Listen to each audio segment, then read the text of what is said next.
Assalamualaikum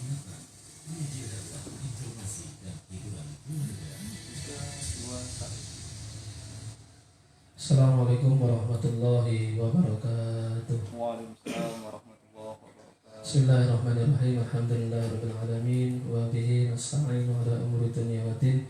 Wassalatu wassalamu ala asyrafil anbiya'i wal mursalin. Amma ba'du, hadratal muhtaramin, para alim, para ulama, para pendengar setia, para pemirsa live streaming Radio Al-Hikam Sanguta Kutai Timur, dan para hadirin yang meluangkan waktunya untuk datang secara langsung ke studio Radio Al-Hikam ini. Mudah-mudahan apa yang kita lakukan, mudah-mudahan apa yang kita amalkan atau yang kita kaji ini nanti dicatat oleh Allah sebagai amal ibadah yang baik di sisinya. Amin. Alhamdulillah, sore ini kita dapat berjumpa kembali, kita dapat mengudara kembali di 91.9 FM, yakni setiap jam 5 tepat waktu Indonesia Tengah kita membahas atau ngaji bareng, membahas apa yang terdapat di dalam kitab Lughul Hadis ini. Mari sebelum kita mulai, sebelum kita memulai atau mengawali kajian kita pada sore ini, kita kirimkan atau hadirkan suratul Fatihah kepada pengarang kitab Lughul Hadis ini. Bismillahirrahmanirrahim. Alhamdulillah wa syafa'ati Rasulillah Sayyidina wa Muhammadin sallallahu alaihi wasallam wa ala alihi wa azwajihi wa dzurriyyatihi lan yamuna khususan min asy-syahr al-alim al-alamah Jalaluddin bin Kamaluddin As-Sayyidi rahimahullah ta'ala wa lana al-Fatihah. Bismillahirrahmanirrahim. Alhamdulillah rabbil alamin arrahmanir rahim maliki yaumiddin. Iyyaka na'budu wa iyyaka nasta'in ihdinas siratal mustaqim siratal ladzina an'amta 'alaihim ghairil maghdubi 'alaihim waladdallin. Amin. Bismillahirrahmanirrahim. Qala musannifu rahimahullah ta'ala wa nafa'ani wa iyyakum wa bi 'ulumihi fid dharain. Amin.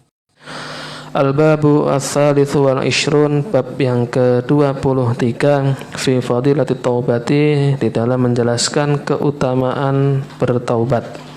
Taubat kepada Allah Subhanahu wa taala artinya taubat yakni meninggalkan segala sesuatu yang tercela.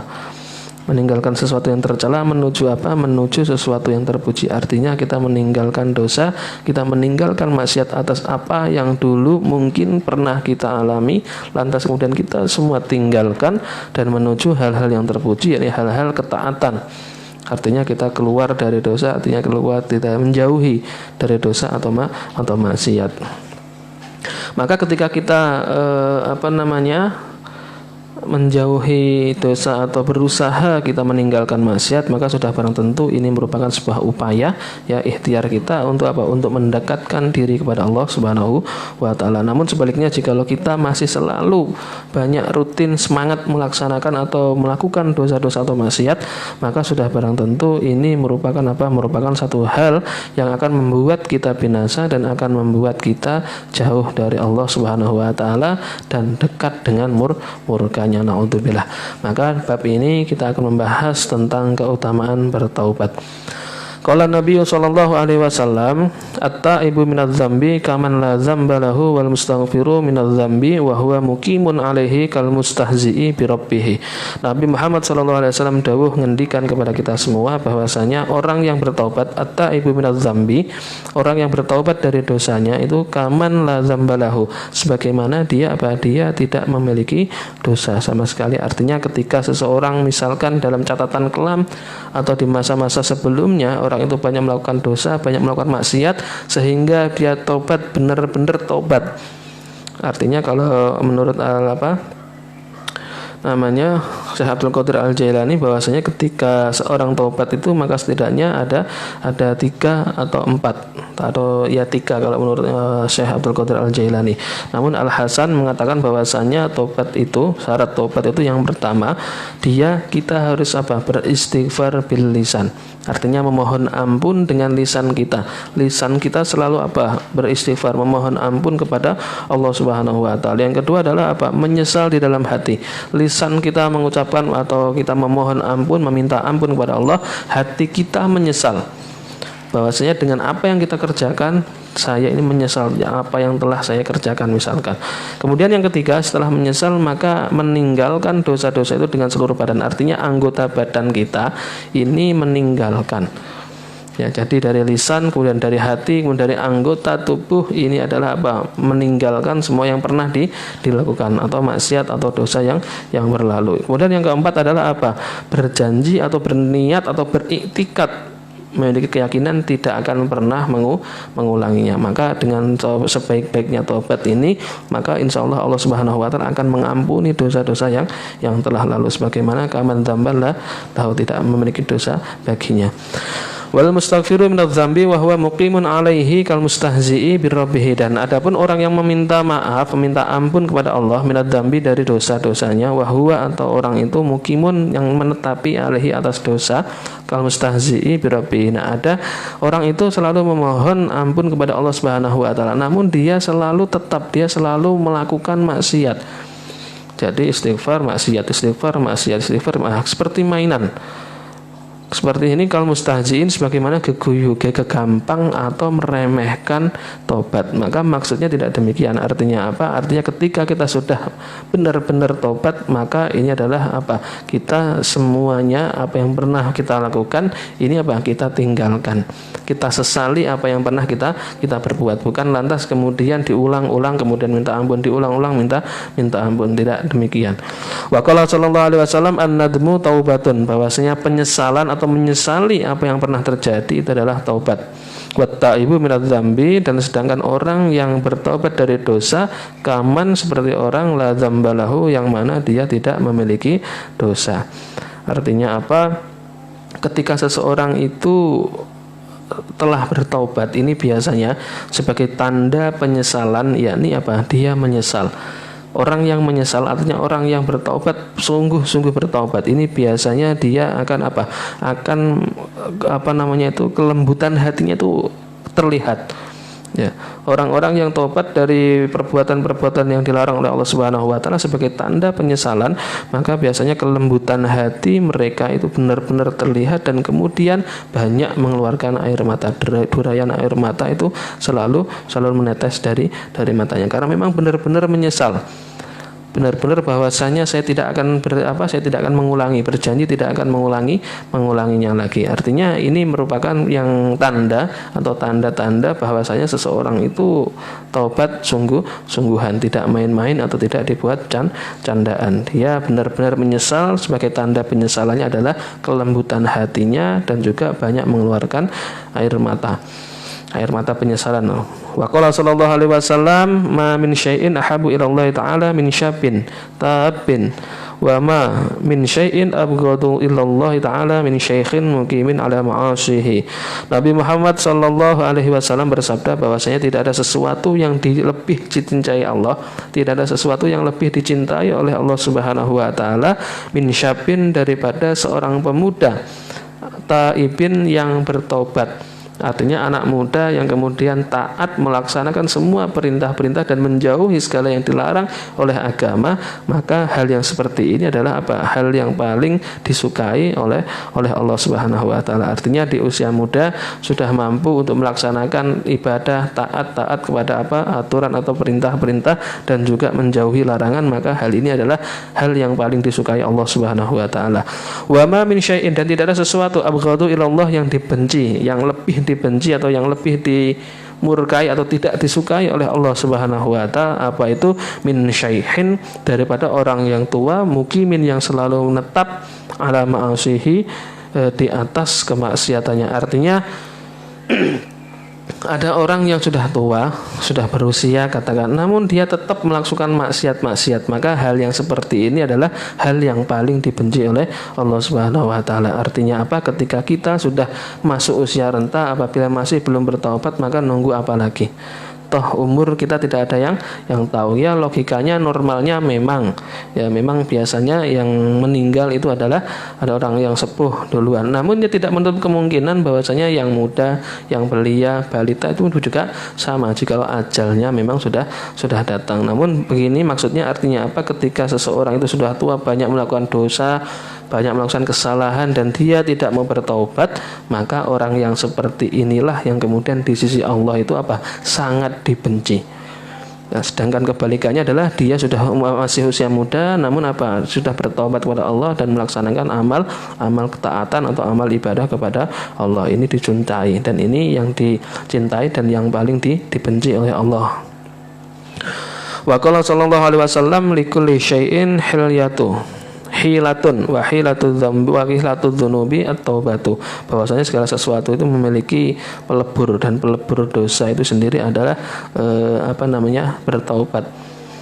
Wa qala sallallahu alaihi wasallam likulli syai'in dawaun wa dawa'udz dzunubi at-taubatu, segala sesuatu, ya, Nabi menyampaikan bahwasanya segala sesuatu itu adalah memiliki obat, dan obat daripada dosa-dosa kita adalah at-taubatu, itu taubat. Artinya obat ini adalah pelebur atau penghapus dari dosa-dosa kita. Itu adalah itu bertaubat kepada Allah Subhanahu wa taala.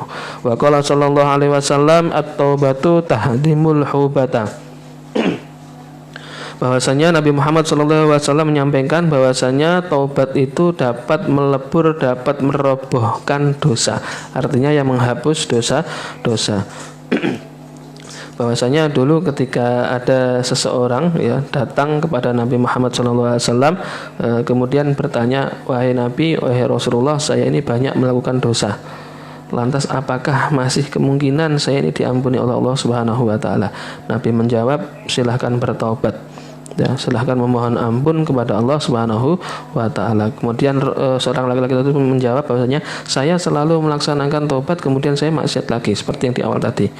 Artinya dia taubat juga sering kemudian kembali melaksanakan hal-hal yang dilarang oleh Allah Subhanahu wa taala. Kemudian Nabi menjawab bahwasanya yang kamu kerjakan setiap kali melakukan dosa, melakukan maksiat, maka memohonlah ampun kepada Allah Subhanahu wa taala. Artinya Artinya memang ketika seseorang itu memiliki dosa banyak, dosa besar, katakan dosa kita seambrek, namun Allah Subhanahu wa taala memiliki pengampunan, memiliki rahmah, kasih sayangnya itu lebih besar, lebih banyak daripada dosa-dosa yang kita perbuat. Artinya Allah Subhanahu wa taala Maha Pengampun dari segala dosa, kecuali kecuali dosa syirik, menyekutukan Allah Subhanahu wa taala. Satu dosa yang kemudian yang tidak diampuni oleh Allah Subhanahu wa taala. Qala Nabi sallallahu alaihi wasallam, "Law akhta'a ahadukum hatta yamla'u ma bainas sama'i wal ard, tsumma taballahu alaihi." Ini Nabi Muhammad sallallahu alaihi wasallam juga bersabda bahwasanya barang siapa yang bersalah di antara kamu semuanya, artinya salah ini yang memiliki dosa, memiliki banyak khilaf. Hatta yamla'u ma bainas sama' wal ard, sehingga dosa kesalahan kita ini memenuhi langit dan bumi. Coba bayangkan, langit dan bumi penuh dengan dosa-dosa kita.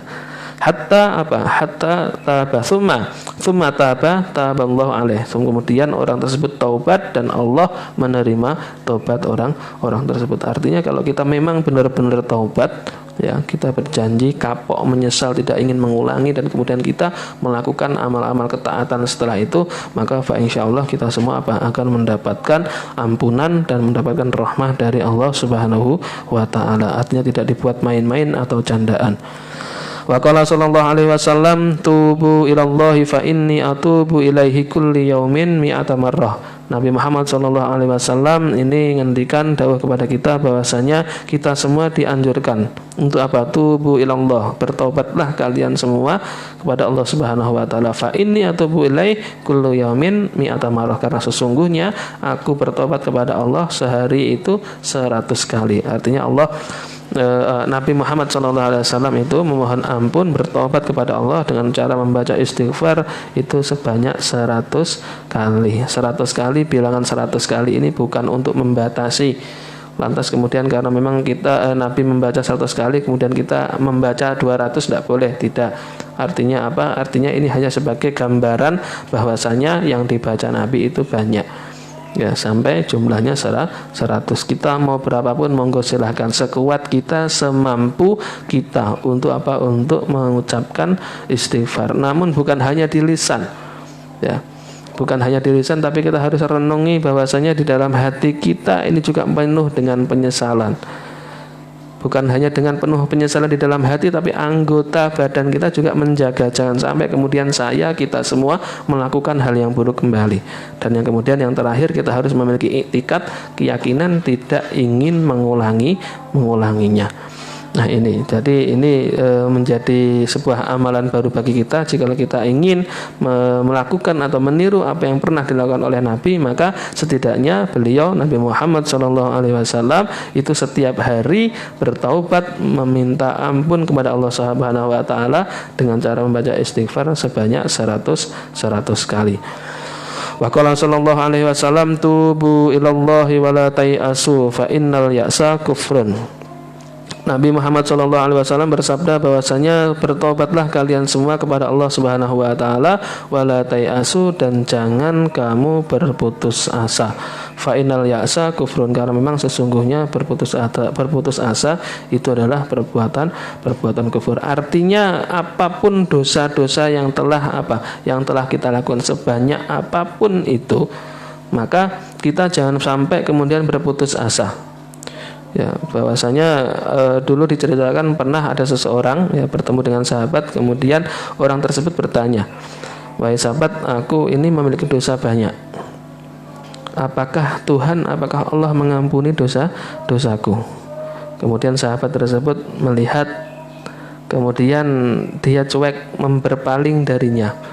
Artinya sahabat tersebut ini tidak menanggapi apa yang disampaikan.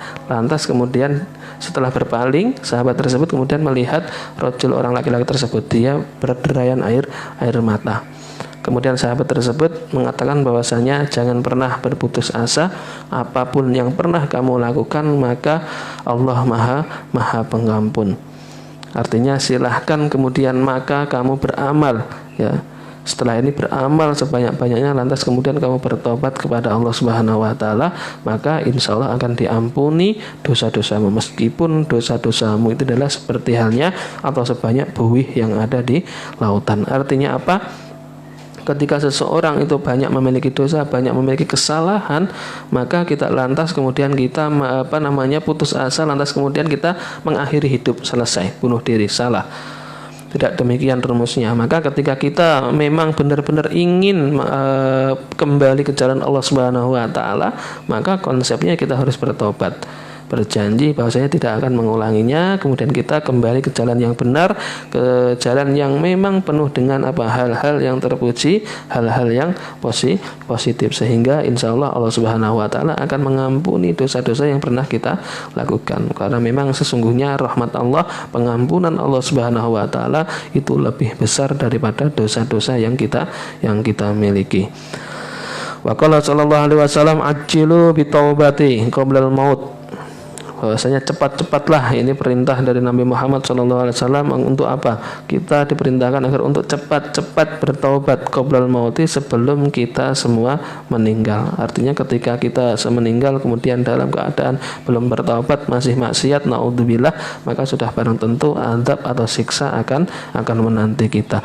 Namun jikalau memang ini ketika sebelum meninggal atau sebelum menutup mata atau menutup usia, misalkan sedang nazak, kemudian orang tersebut mau bertaubat, mau mengakui dan kemudian berjanji penuh penyesalan tidak akan mengulanginya, lantas kemudian dia bertobat, maka insya Allah akan diterima taubatnya. Namun jikalau dia tidak mau untuk memiliki rasa penyesalan, tidak memiliki keinginan untuk bertobat, maka naudzubillah akan dinanti oleh nerakanya Allah Subhanahu Wa Taala. Wa ajilu bis sholati qoblal faut, dan bersegeralah, cepat-cepatlah kalian semua melakukan sholat qoblal fauti, sebelum waktunya habis, mati, artinya kita meninggal. Artinya kita dianjurkan untuk segera melaksanakan sholat. Artinya ini merupakan memberikan perintah yang mana ini semua ditujukan untuk kita semua, bahwasanya Nabi Muhammad menghendaki kita semua untuk untuk selalu untuk bersegera melakukan sholat sebelum masa kontrak kita, sebelum masa aktif kita, masa berlaku kita ini habis. Maka ketika ajal kita datang, masa berlalu atau masa kontrak kita selesai, atau kematian itu datang, maka kita semua tidak bisa melaksanakan ibadah lagi. Wa qala sallallahu alaihi wasallam, tubu ila rabbikum qabla an tamutu. Bertobatlah kalian semua kepada Tuhanmu qabla an tamutu, sebelum kalian semua meninggal. Artinya ini ya sebagai pengingat bagi kita semua, ayo mari kita selalu bertobat, selalu memohon ampun kepada Allah Subhanahu wa taala fi kulli hal, setiap saat atau setiap keadaan. Karena memang Nabi meskipun beliau ini adalah orang yang sudah dijamin pasti masuk surga, namun sembahyang Nabi luar biasa, kakinya sampai bengkak-bengkak, dan bahkan beliau selalu memohon ampun kepada Allah sebanyak 100 kali. Ini orang yang dijamin pasti masuk surga, kekasihnya Allah ya. Itu saja masih demikian. Lantas bagaimana dengan kita, umatnya Nabi Muhammad yang setiap hari maka sudah barang tentu banyak dosa, banyak maksiat, banyak khilaf yang kita lakukan ya. Maka dengan cara apapun itu, maka Nabi telah mengajarkan, Nabi telah menampilkan contoh yang terbaik untuk umatnya. Bagaimana kemudian kita mampu untuk menirunya. Al-Babi'u Rabi'u wal Ishrun, bab yang ke-24 fi fadilatil fakri, di dalam menjelaskan keutamaan kefakiran. Qala Nabi sallallahu alaihi wasallam, al-faqru zainun 'alal mu'minin minal idari al-hasani ala haddil faras.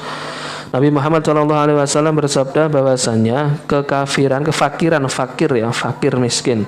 Ya, artinya tindakan atau kondisi kekurangan atau ya kurang cukup katakan. Kefakiran tersebut zainun itu lebih utama, lebih baik alal mukminin, bagi seorang mukmin, minal idzaril hasani, daripada kendali atau kendali ala khatil faras, di atas kendali faras yang ada di khatil ini pipi kuda. Artinya ini sebuah perumpamaan bahwasanya keadaan fakir ini adalah lebih bagus. Artinya bagi umat yang selalu qanaah, selalu sabar terhadap apa yang menjadi keputusan, maka sudah barang tentu ini lebih utama. Wa qala sallallahu alaihi wasallam, al-faqru syainun indan nas wa zainun indallahi yaumil qiyamah. Nabi Muhammad sallallahu alaihi wasallam bersabda, dawuh ngendikan kepada kita semua bahwasanya fakir itu adalah sesuatu yang buruk indan nas, di mata manusia. Memang kalau kita tidak bisa menyadari betul, pasti akan menganggap bahwasanya ketika kondisi kritis, ketika kondisi fakir miskin, pasti di mata kebanyakan orang manusia itu tidak ada harganya. Bahkan kemudian dalam hal apapun itu biasanya dipandang sebelah mata atau dibeda-bedakan dengan orang-orang yang memiliki harta benda yang melimpah. Di mata manusia pasti orang fakir ini adalah sesuatu yang jelek, sesuatu yang buruk. Akan tetapi wazainun 'indallahi yaumil qiyamah, akan tetapi di sisi Allah Subhanahu wa taala ini merupakan hal yang bagus, hal yang mulia kelak di yaumil kiamat atau di hari kiamat. Ini apa yang disampaikan Nabi, maka sudah barang tentu kita harus kalau memang dalam keadaan cukup di atas, artinya semua kebutuhan, semua kelebihan ini sudah tercukupi, maka barang tentu ini akan menjadi bekal saku kita untuk untuk membantu, untuk menolong orang-orang yang fakir. Artinya kita jangan sampai kemudian menghardik, jangan sampai kemudian kita membeda-bedakan status sosial. Tidak demikian, kita tidak diajari demikian. Bagaimanapun juga kita semuanya itu sama. Yang membedakan adalah iman, takwanya. Wa qala sallallahu alaihi wasallam, hubbul fuqara'i min akhlaqil anbiya. Cinta kepada orang-orang fakir itu termasuk min akhlaqil anbiya, daripada akhlaknya para nabi. Wa bu'dul fuqara, dan membenci orang-orang fakir, min akhlaqil fara'ina, itu merupakan akhlak dari Fir'aun. Ya, para nabi maka sudah barang tentu itu akan menyukai, akan senang, akan gemar membantu, gemar menolong para fakir miskin. Akan tetapi Fir'aun ya itu adalah orang yang selalu menghardik, orang yang selalu mencela, mencaci pada fakir miskin. Ini yang disampaikan oleh Nabi. Wa qala sallallahu alaihi wasallam, likulli syai'in miftahun wa miftahul jannah hubbul masakin wal fuqara'i li sabrihim. Nah, Nabi Muhammad SAW bersabda bahwasanya likulli syai'in miftah, bahwasanya segala sesuatu itu memiliki kunci. Wa miftahul jannah, dan kunci surga selain la ilaha illallah Muhammadur Rasulullah, ya, kita mengucapkan kalimat tauhid, itu adalah kunci surga yang sudah bocor dari malaikat, dan Nabi pun sudah menginformasikan. Maka kalau ujian nasional, jikalau ujian sekolah, ini adalah dokumen negara, sangat rahasia, tidak boleh dibuka, kuncinya tidak ada yang boleh tahu. Ini untuk urusan akhirat, surga. Malaikat Rasul sudah menyampaikan bahwasanya kunci surga itu adalah la ilaha illallah Muhammadur Rasulullah. Sudah dikasih tahu. Lantas bagaimana dengan kita? Sudah dikasih tahu, kemudian mau enggak untuk mengamalkan apa yang telah diajarkan oleh Nabi, yakni berupa syariat yang datang dari Allah. Kalau memang tidak mau, ya berarti artinya tidak mau mengambil kunci surga itu. Nah, di kesempatan lain bahwasanya Nabi mengatakan segala sesuatu itu pasti memiliki kunci. Wa miftahul jannah, dan kunci surga diantaranya adalah hubbul masakin wal fuqara'i li sabrihim, yakni cinta kepada orang-orang fakir miskin. Karena apa? Karena kesabaran mereka. Kenapa demikian? Karena memang kefakiran, kondisi miskin fakir ini bisa menyebabkan dua hal. Artinya bisa satu, yang pertama ini bisa mendapatkan pahala.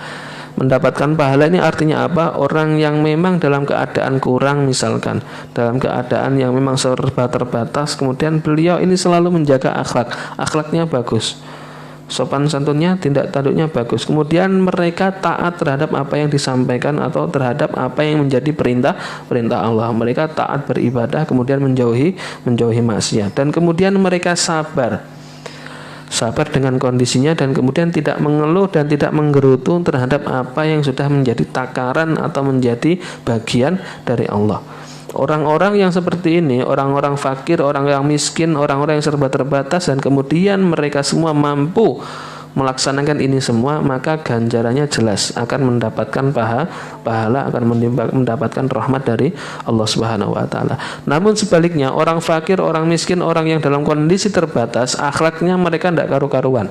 Karena memang ini sudah imannya tipis misalkan, sehingga tidak mampu mengontrol dirinya, sehingga akhlaknya dengan orang itu sangat brutal, sangat jelek. Kemudian juga dia selalu melaksanakan maksiat, dia tidak mau beribadah, sholat, zakat, apapun tidak mau. Yang jelas ini meninggalkan ketaatan dan kemudian gemar bermaksiat. Lantas kemudian dia selalu mengeluh dan menggerutu, Allah ini pasti salah konsep, salah setting. Kenapa saya bisa salah? Kenapa saya bisa miskin? Kenapa saya tidak memiliki apa-apa? Sedangkan yang lain kaya raya, punya segalanya, dan seterusnya. Artinya orang yang seperti ini sudah dalam kondisi kritis, kondisi fakir miskin, kondisi serba terbatas. Dia tidak bersyukur, tetapi malah mengeluh, menggerutu dan macamnya. Maka sudah barang tentu orang-orang yang seperti ini akan mendapatkan apa? Bukan mendapatkan pahala, namun yang jelas akan mendapatkan hukuman atau siksa dari Allah Subhanahu wa taala. Makanya ini disampaikan bahwasanya ketika kita cinta kepada para fakir miskin, ya, dengan atas kesabarannya, atas keridhaan dari Allah atau keridhaan yang telah mereka lakukan dengan apa yang kemudian menjadi bagiannya yang telah diberikan oleh Allah Subhanahu wa taala, ini bisa sebagai kunci kita untuk masuk ke surga. Ketika kita mencintai mereka. Wahum julasa Allah taala yaumul qiyamah, dan mereka adalah teman duduknya Allah Subhanahu wa taala kelak di yaumul qiyamah. Maka sangat istimewa sekali jikalau orang-orang fakir, orang-orang miskin atau orang-orang yang terbatas ini mampu menjaga dirinya, mampu menjaga dari hal-hal yang diharamkan, kemudian dia selalu taat, selalu baik pekertinya, ridho, sabar atas apa yang diberi, maka kelak mereka semua akan menjadi teman duduknya Allah Subhanahu wa taala. Subhanallah sekali ini.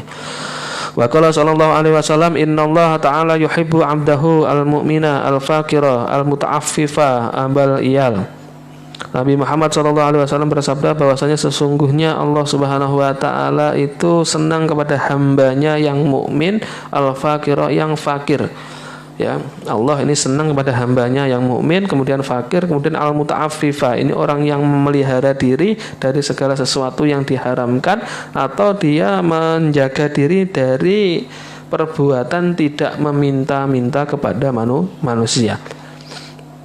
Karena memang baginya tempat meminta, tempat memohon, tempat mengadu, tempat mengeluh itu tidak ada yang berhak semuanya kecuali kepada Allah Subhanahu wa taala.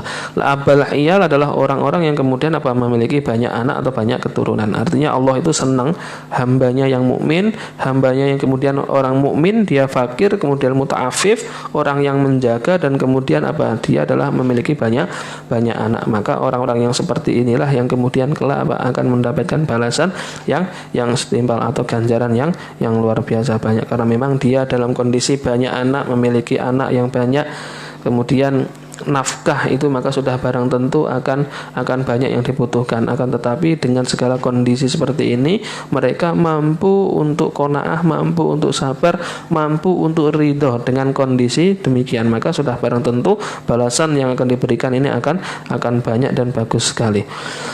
Wa qala sallallahu alaihi wasallam al-faqru amanatun faman katamahu kana ibadatan wa man baha bihi faqad qallada ihwanahul muslimin.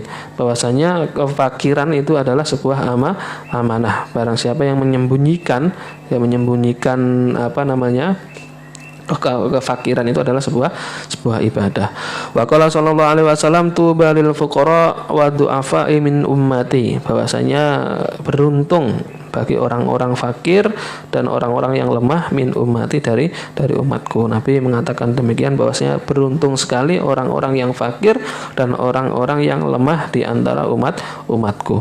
Wa qala sallallahu alaihi wasallam al fuqara'u karamatun min karamatillah. Bahwasanya orang fakir itu merupakan kemuliaan di antara beberapa kemuliaannya Allah Subhanahu wa taala. Jadi kondisi fakir itu bukan lantas kemudian hina. Ya kalau memang di mata manusia itu hina, itu tidak memiliki hal yang dapat dibanggakan lah katakan, namun di sisi Allah Subhanahu wa taala maka kefakiran ini semuanya adalah merupakan salah satu kemuliaan di antara beberapa kemuliaan Allah.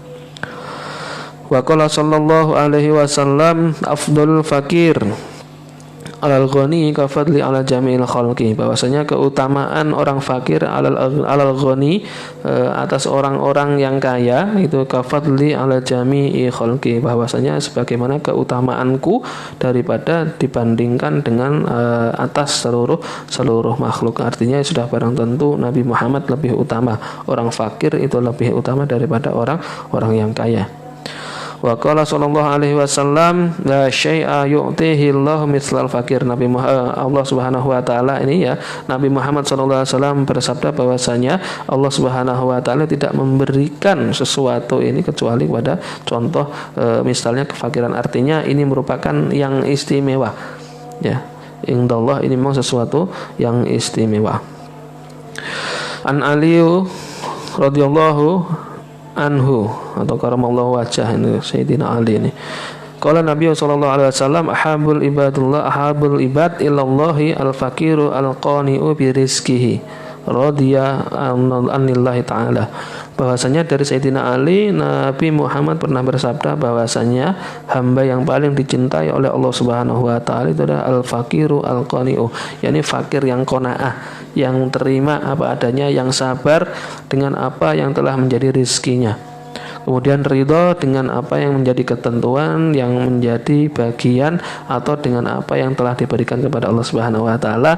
Dia tidak banyak menggerutu, dia tidak banyak protes terhadap apa yang telah diberikannya, sehingga ini bisa jadi akan menjadi hamba-hamba yang paling disukai atau yang paling dicintai oleh Allah dan Rasulnya. Al-babu al-khamisu wal ishrun fi fadilatin nikah. Wallahu a'lam bissawab. Mudah-mudahan apa yang kita kaji dan mudah-mudahan apa yang kita pelajari pada sore hari ini dapat berguna dan bermanfaat bagi kehidupan kita semua, sehingga kita semua dicarikan oleh Allah sebagai hamba-hamba yang selalu taat, yang selalu bertaubat dalam keadaan apapun, selalu beristighfar, memohon ampun, memohon maaf kepada Allah, dan mudah-mudahan kita semua dijadikan sebagai hamba-hamba Allah yang suka, yang senang membantu kepada fakir miskin. Amin amin ya rabbal alamin. Akhir kata, ihdinas siratal mustaqim, wallahul muwaffiq ila aqwamit thoriq. Assalamualaikum warahmatullahi wabarakatuh.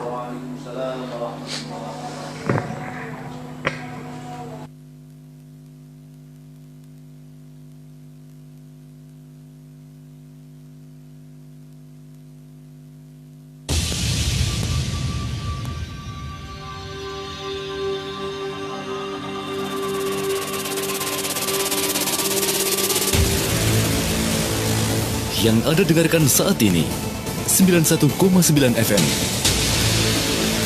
Radio Al-Hikam. Radionya orang Sangatta, media dakwah, informasi dan hiburan keluarga.